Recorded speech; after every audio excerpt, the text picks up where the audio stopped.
আমার খবর। বিজেপি নেতারা বলছে 200 সিট পাবে বিজেপি, এটা নিয়ে কি বলবেন? 200 সিট পেলে একদিক কামিয়ে বোলপুরটা ঘুরে দেবো। তার 4 তারিখ কি গান বাজবে, রবীন্দ্রসঙ্গীত না ডিজে? না, বাংলার ওই ঐতিহ্য নষ্ট করা যাবে না। নজরুল, রবীন্দ্রনাথ। ওই স্কুলে আমি হেডমাস্টার ছিলাম। দাদা, প্রথম দফা ভোটে আপনার বাণী ছিল রয়্যাল বেঙ্গল টাইগার, দ্বিতীয় দফা ভোটে কি থাকবে? আরে গোটা তো রয়্যাল বেঙ্গল টাইগার তো শুধু প্রথম দফাতে নয়, উত্তরবঙ্গ আর বীরভূম আর মুর্শিদাবাদ তো রয়্যাল বেঙ্গল টাইগার নয়, গোটা বেঙ্গল কেটাকে নিয়ে রয়্যাল বেঙ্গল টাইগার। তিনটে নিয়ে বেঙ্গল ঝাম্পাটা তাহলে হ্যাঁ, তা মেরে দিয়েছে, পাল্লা আছে সব দূর দূর দূর দূর করে।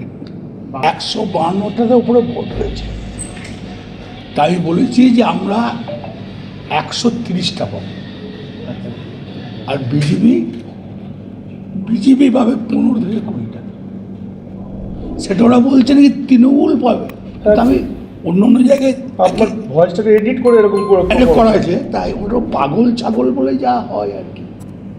কোনো আইডিয়া আছে? আমার বাবার জীবনে কোনোদিন আমি এই ভোট দেখিনি।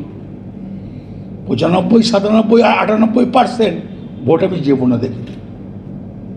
সবসময় জানবেন 10% ভোট কোনোদিন পড়ে না, সেটা কাল পড়েছে। এবারের ভোট ডাকতে হয়নি, যে আসুন ভোট দিন বলতে হয়নি। যারা পরিযায়ী শ্রমিক বাইরে যায়, 10,000 থাকলে 3,000 আসে, 7,000 আসে না, সবাই চলে এসেছে। এটা কি এসআইআর আতঙ্কে? 100 বার মমতা ব্যানার্জির জন্যে। মমতা ব্যানার্জি এসআরে যা করেছে, তৃণমূল দল যা করেছে, 42 কাদের ছিল তৃণমূলের।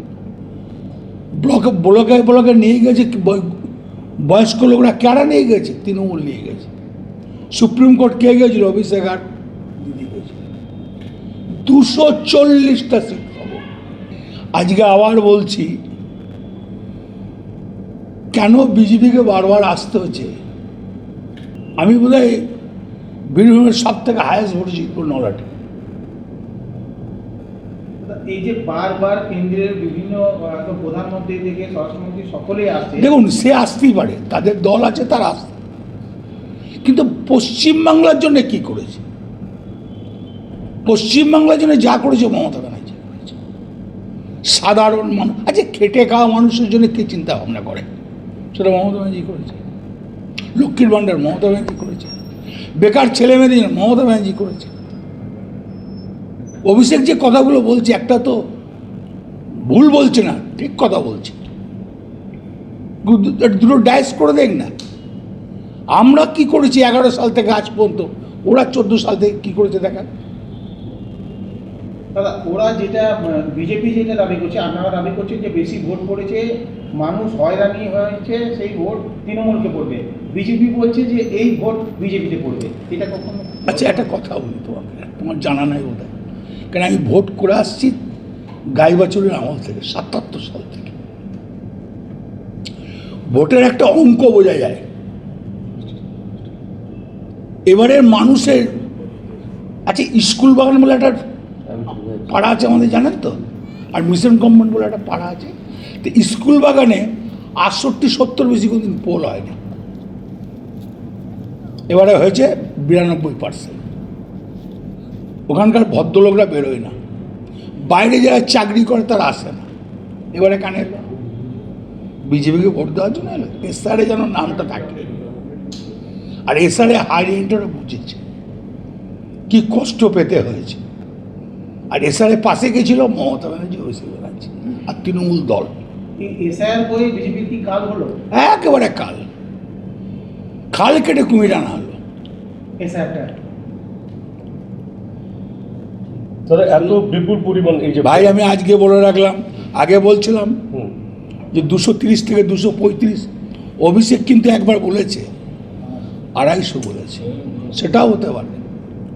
অভিষেক যেটা বলেছে সেটা ফেলে দেওয়ার নয়, 250টাও হতে পারে। তাহলে কি বিজেপি ধুয়ে মুছে সাফ হয়ে যাবে? একবারে সাফ হয়ে যাবে ইলেকশন। দাদা, প্রধানমন্ত্রী কোথাও ঝালমুড়ি খাচ্ছে, আবার কোথাও গম খাইছে। সেটা ধরুন, খাবার জিনিস কোনো জায়গায় খেতেই পারে, এখানে কিছু বলার নাই। সেটা আমুদ আলী কোনো জায়গায় দাঁড়িয়ে শোষা মুড়ি খায়, কিনে খেতে পারে। আজকে গঙ্গাবক্ষে বেড়াতে গেছিলেন সকালে। আর যেতেই পারে, তার গঙ্গা ভালো লাগলে নিশ্চয়ই যাবে। গঙ্গা মায়ের কাছে সবাই যায়, উনিও পেয়েছে। দাদা আপনি বলছেন ধুয়ে মুছে সাফ হয়ে যাবে, সেক্ষেত্রে দ্বিতীয় স্থানে কে থাকবে? দ্বিতীয় স্থানে কোন দল থাকবে? বিজেপি থাকবে। ধরুন যদি আমরা 150টা পাই, তো এখন তো 44টা রইল। কংগ্রেস কটা? সিপিএম তো খাতা খুলতে পারবে না বলছে। এটা প্রথম দফা পরিসংখ্যান বলছেন। না না, প্রথম নয়, 200। পুরো ইলেকশন আমরা যদি 240টা পাই, তাহলে কটা থাকলো? করে থাকলে আপনার 54টা। সিপিএম কে খাতা খুলতে পারবে না? না, সিপিএম খারাপ করতে পারবে। একটা বীরভূমে 11টা বিধানসভা কিন্তু আপনি বলেন নলহাটি সবচেয়ে বেশি লিড দিলেন। 100 বাকি 10গুলো কেন? বাকি 10টা আমি কেন বললাম? সব থেকে বেশি ভোট হয়েছে। হ্যাঁ, হায়েস্ট বলে। বাকি 10টা আপনার একটা প্রেডিকশন কিরকম? দেখুন, আমি যেমন মৌরেশ্বর 30-35-এ জিতব, সাইতিয়া ও 35-এ জিতব, বোলপুর 60, সিউড়ি 20-22। বোলপুরে তো 90-এর উপর ফল হয়েছে। তো বললাম 60টা কম নাকি? 60,000 ভোটটা কম নাকি লিড দেওয়াটা? শহরে কি লিড বাড়বে দাদা বোলপুরে? শর্ট লিড দেবে এবারে। দাদা প্রথম দফা ভোটে আপনার বাণী ছিল রয়্যাল বেঙ্গল টাইগার, দ্বিতীয় দফা ভোটে কি থাকবে? আরে গোটা তো এই রয়্যাল বেঙ্গল টাইগার তো শুধু প্রথম দফাতে নয়, উত্তরবঙ্গ আর বীরভূম আর মুর্শিদাবাদ তো রয়্যাল বেঙ্গল টাইগার নয়, গোটা বেঙ্গল কেটাকে নিয়ে রয়্যাল বেঙ্গল টাইগার। তিনজনই বেঙ্গল। হ্যাঁ, তা মেরে দিয়েছে, পাল্লা আছে সব দূর দূর দূর দূর করে। বাংলা বটে, বাংলাকে অপমান করা যায় না। বাংলা যে মহা বুদ্ধিমানের জায়গা, বাংলার গুণীমানী লোকরা থাকে। এবং দেশ স্বাধীনতা করার সময় আপনারা জানেন আমাদের রাজধানী ছিল কলকাতা, ভারতবর্ষে। বাংলার ভয়ে তুলে নিয়ে গেছিল দিল্লিতে ব্রিটিশ সরকার। এইটাই হচ্ছে বাংলা। বিজেপি নেতারা বলছে 200 সিট পাবে বিজেপি, এটা নিয়ে কি বলবেন? 200 সিট পেলে একদিক কামিয়ে। বোলপুরের ভুবনডাঙ্গায় নজরুল পথের পাশে তৈরি হচ্ছে অভিপ্সা অ্যাপার্টমেন্ট। বোলপুর স্টেশন থেকে মাত্র 5 মিনিটে, বোলপুর কলেজ, স্কুল, স্বাস্থ্যকেন্দ্র থেকে মাত্র 4 মিনিটে, বোলপুর বাস স্ট্যান্ড এবং বিশ্বভারতী থেকে মাত্র 2 মিনিটেই পৌঁছে যাবেন অভিপ্সা অ্যাপার্টমেন্টে। রয়েছে নানান উন্নত মানের সুযোগ সুবিধা। অফিসের ঠিকানা Sanvi apartment 2, ground floor, Ramakrishna road, Bolpur. Booking করতে সত্তর যোগাযোগ করুন এই নম্বরে। বাসন্তী দেবী গাঙ্গুলি ফাউন্ডেশনের বৃদ্ধাবাস সেবা করাটাই মূল উদ্দেশ্য আমাদের। তাই অশীতিপর বৃদ্ধাদের পরম যত্নে আগলে রাখছি আমরা। রয়েছে অন্ন, বস্ত্র এবং সুচিকিৎসার ব্যবস্থা। ঠিকানা Kalikapur colony, ward number 22, Bolpur.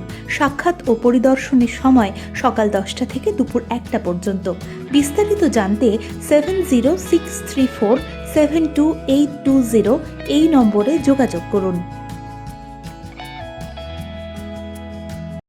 দেখতে চোখ রাখুন আমাদের ফেসবুক ও ইউটিউব চ্যানেলে।